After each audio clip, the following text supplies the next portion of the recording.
Hei, imeline hing. Olen Laina Helenurm ja sa kuulad mini-jutupäevikut Mõttekoht. Olles üle 20 aasta valgustumise teekonnal, jagan teiega mõtteid. Miks just miniversioon? Sest meile polegi rohkem vaja. Nii lihtne see ongi. On vaja võtta üks teema ja sellesse iseseisvalt süveneda. Meie aju mitmeid teemasid korraga nii ehk naa sügavalt läbi ei võta, mistõttu see 5 minutit annab palju võimsama tulemuse kui 10 pikka podcasti.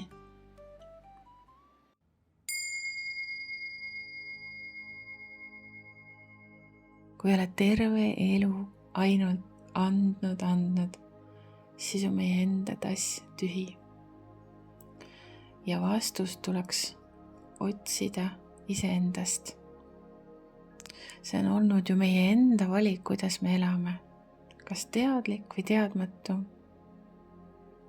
Aga me elame tegevus võrdub tagajärg maailmas. Ehk siis praegune tühi tass on tegelikult iseenda mineviku valiku tulemus. Ja ma ei ütle seda selleks, et me jääksime ohvri rolli kinni või enese süüdistusse. Ma ütlen seda selleks, et me mõistaks oma väge ja hakkaks vastutama omaenda elu eest. Vastutuse hakkame võtma siis, kui me küsime iseendalt, kuidas hakata oma tassi uuesti täitma. See on praegu väga aktuaalne teema paljudele. Ja ma ütlen ausalt, enese eest hoolitsemine võib alguses olla isegi ebamugav. Sest see on midagi uut. See võib olla mõne jaoks midagi uut. Ja meie aju tahab tõrkesse minna. Kuigi selleks pole põhjust, aga aju lihtsalt on niimoodi arenenud evolutsiooniliselt, et uusi asju aju tahab ära lükata. Aju tahab olla mugavustsoonis. Kõik oleks ühtemoodi turvaline. Aga las aju teeb oma asja. Sina hoia siht silmes. Sina oled otsustanud, et liigud sihikindlalt edasi. Sa oled väärt imelist elu, täis rahu, armastust ja heaolu. Ja see kõik algab sinu enda tassi täitmisega. Aga kuidas täita oma tassi?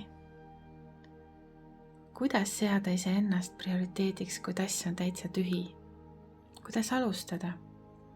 Ma jagaks selle 4 sammuks ja ma lühidalt tutvustan neid praegu. Esimene samm on teadlikkus, ehk siis sa pead teadma, mida sinul on vaja. See algab küsimusega iseenda suunas. Mida minul vaja on. Niimoodi iga päev enda käest küsida, üles kirjutada.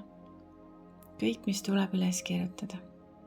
Väga oluline on teada saada, mida sul vaja on. Ja teine on plaani paika panemine. Nüüd, kus sa tead, mis sul on vaja, teed lihtsalt plaani, kuidas seda kõike oma ellu tuua. Ole julge, ära karda muutust.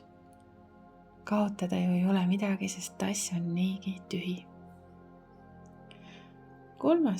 Piiride kehtestamine. See on ülioluline punkt, sellepärast et ennast prioriteediks seadmisel on vaja piire kehtestada. Ehk siis vahel on vaja ka teistele öelda ei. Ja see ei pea olema nii kardinaalne, sa võid pakkuda alati alternatiivi välja, et oleks selline kompromiss, sina saad oma osa, mida sul vaja ja saad ka teisele vastu tulla, kui sa seda soovid. Aga oluline on jääda siiski endale kindlaks. Ja 4. samm on pühendumine. pead ise enda jaoks pühendama. Et ka kõige raskemal päeval sa jääd iseendale truuks. Tihtipeale murdutakse just siis, kui on rasked ajad, siis ikkagi vajutakse tagasi sinna aega, kus enesehool oli madal. Kuigi raskemal ajal meil on seda enesehoolt veel rohkem vaja. Nii et pühendumine, ülioluline. Ja mul on täna sulle ka üks praktiline harjutus, mida saad iseseisvalt teha. Võid seda teha kodus, kui on rahulik hetk, kui saad olla omaette. Tee endale mõnus tee, süüta küünal, säti ennast mugavalt, pane endale peale pleedike. Või teine variant, mine välja looduse keskele, aga üksinda, kus sa tunned ennast hästi, kaunisse paika, kus saad rahulikult jalutada ja korra võib-olla istuda. Ja võtta kaasa ka paber ja näiteks pastakas. Ja ükskõik, kas sa teed seda kodus või looduses, siis alusta sellega, et võtta ette A4 paber ja tõmba paberi keskele ülevalt alla joon. Ja vasakule poole kirjuta. Kõigepealt selgita välja, mis tunne sinus puudu on, et su tass oleks täis. Kirjuta pealkirjaks tunne ja sinna alla pane, mis tunded puudu on. Sest me võime tegevusi sinna ka alla panna, tegevusi, asju, olukordi, aga tegelikult iga selle tegevuse ja olukorra taga on tunne. Nii et kui sa nagu tead seda tunnet, mis sul vaja on, siis sa teed nagu justkui shortcuti. Aga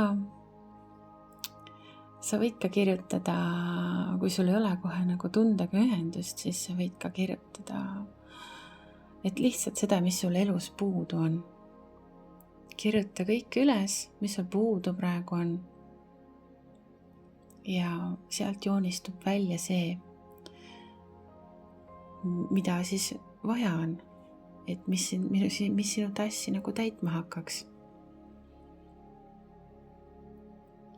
Ja kui sa oled tuvastanud selle, mis on puudu, siis kirjuta teisele poole, kuidas sa saad seda enda ellu tuua. Reaalne plaan. Sa võid seda paberit täita mitu päeva. See ei pea kohe nagu valmis saama. Aga samamoodi on see ka pühendumisharjutus.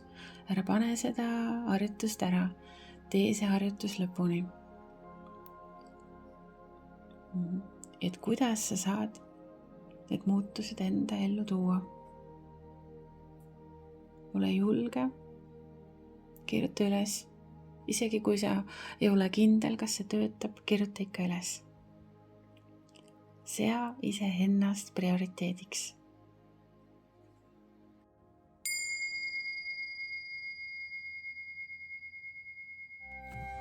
Sa kuulasid mini-jutupäevikut Mõttekoht. See pole juhus, et sa seda videot näed. See oli sõnum sulle. Võta sellest maksimum. Järgmine osa juba järgmisel pühapäeval.